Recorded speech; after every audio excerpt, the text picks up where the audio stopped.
अध्यक्ष महोदय, ये मुझे लगता है कि हिमाचल की विधानसभा के इतिहास में ये पहली बार हो रहा है कि प्रश्न माननीय सदस्य के द्वारा लगाया गया, प्रश्न को एडमिट किया गया, बिजनेस में लिस्ट किया गया और सूचना एकत्रित होने की सूचना भी माननीय सदस्य सप्लाई कर रहा है। हाँ, ये पहली बार हो रहा है। सूचना एकत्रित करने की बात सरकार ने स्वीकार की।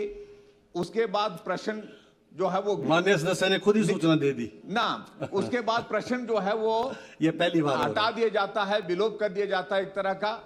और आपने कल कहा कि कल इस प्रश्न का उत्तर इस माननीय सदन में दे दिया जाएगा। मैंने कहा कल लिस्ट आज जब इस माननीय सदन में फिर से प्रश्न लगा तो उत्तर फिर वही आया कि सूचना एकत्रित की जा रही है। और अध्यक्ष महोदय,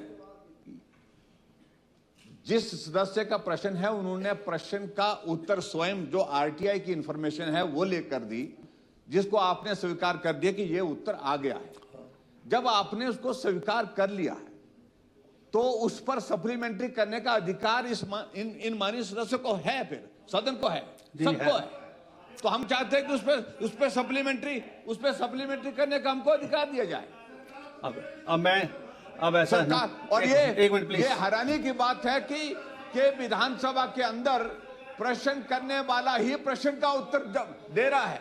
चलिए, सरकार इसका जवाब नहीं दे रही है। प्लीज होगी आपकी बात होगी ना। इस प्रश्न पर सप्लीमेंट्री एक मिनट ना लॉ करें, चर्चा होनी चाहिए। थैंक यू भाई।